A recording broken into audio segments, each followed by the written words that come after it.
If you've ever been in one of our southern states, you may have taken a sightseeing trip just as this family. A trip to see one of the plantation homes that were built before the Civil War. This beautiful mansion is one of many homesteads that were once the residences of southern planters. These homes were centers of plantation life. Inside the mansion, we can get some idea of the luxuries that a wealthy plantation family enjoyed. The home was often beautifully furnished. Planters imported fine household goods from England. These things represent part of the wealth that came from products grown on the plantation. Here is a map that explains how this plantation was organized. It was almost a little community by itself.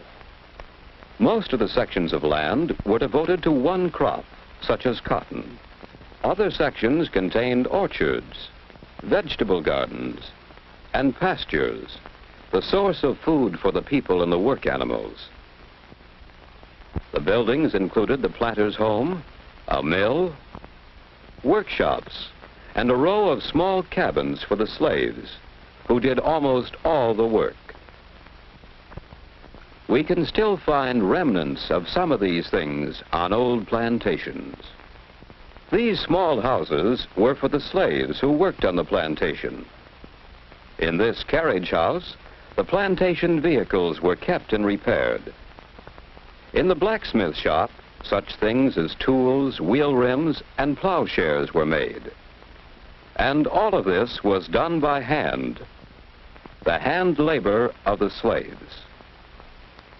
But what made each plantation depend mostly on its own labor and its own products? The answer is poor transportation. There were few roads, and many of them were in poor condition, so there was little commercial traffic between plantations. Travel was so difficult that each plantation was practically isolated, and so had to be almost self-sufficient. The easiest means of travel was by riverboat, and so many plantations were located along the rivers. At the boat landing, manufactured goods from cities could be brought in. Crops grown on the plantation could be sent out. Most plantations raised and shipped only one crop. In most plantations near the Mississippi, the one crop was cotton. Cotton was such an important part of the plantation system that it came to be called king cotton. The enormous amount of hand labor required to grow and pick the cotton was supplied by great numbers of slaves. This, then, was the economic background of the plantation. Cheap slave labor producing one main crop on vast tracts of land owned by the planter. But the plantation was more than an economic organization. It was a social organization as well.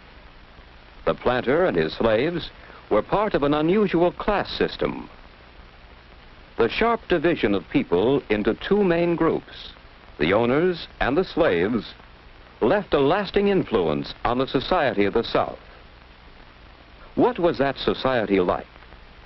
For the plantation owner and his family, it was an aristocratic kind of society. Gentle manners, courtesy, hospitality.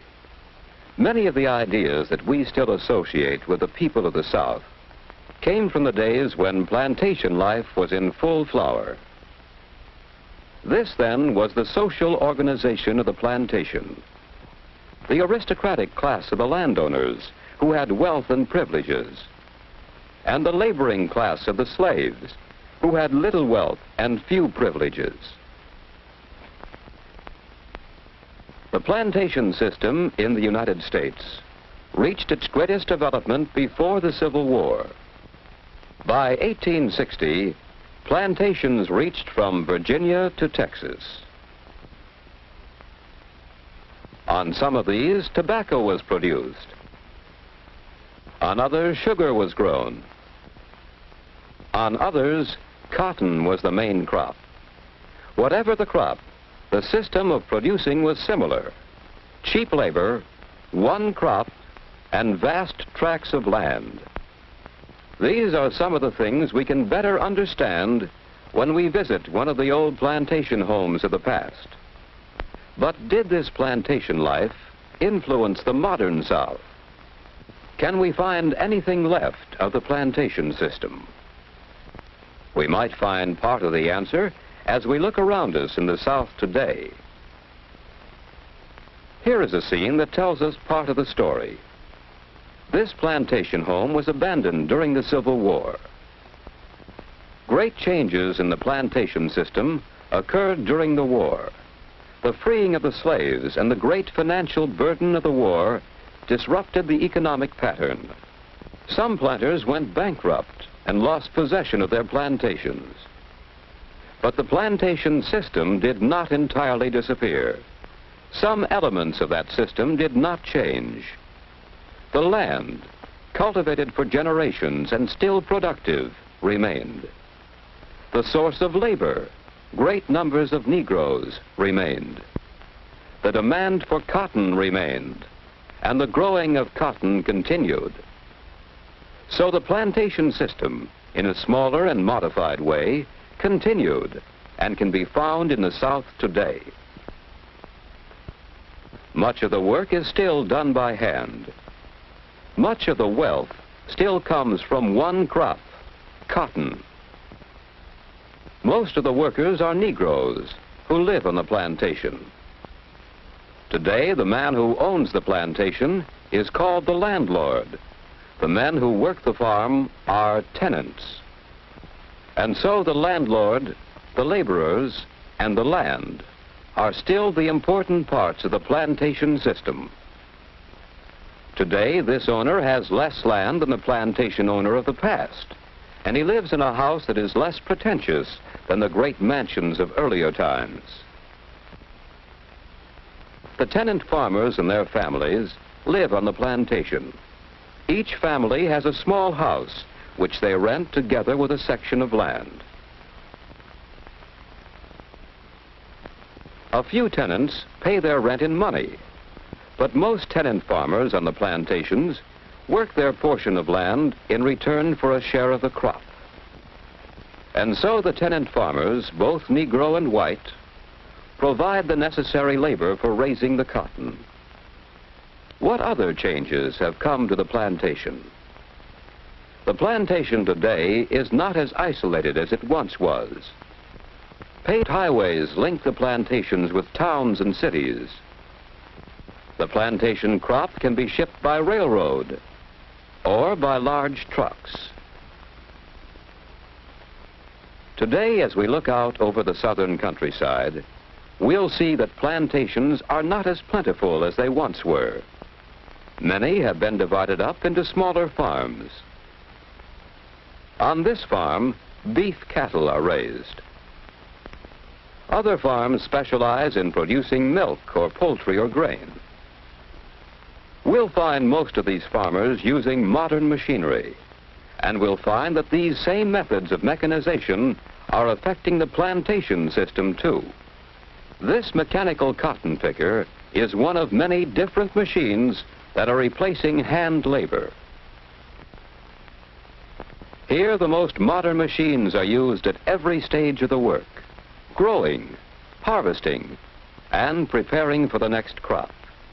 Today, that crop is not always cotton. Some plantations raise more than the traditional one crop. Soybeans, for instance, sorghum, a kind of sugarcane, and peanuts are a few of the crops that are changing the pattern of the plantation system. That system has been changing over a long period of time, but its economic and social patterns have left a lasting influence on life in the South. Today, if we visit a social gathering in the South, we'll see some of these influences: the traditional Southern hospitality, the gentle manners and courtesy, the separation of society into distinct groups, and the relationship of that society to the land which supplies its wealth. These are some of the things which the plantation system has contributed to Southern life.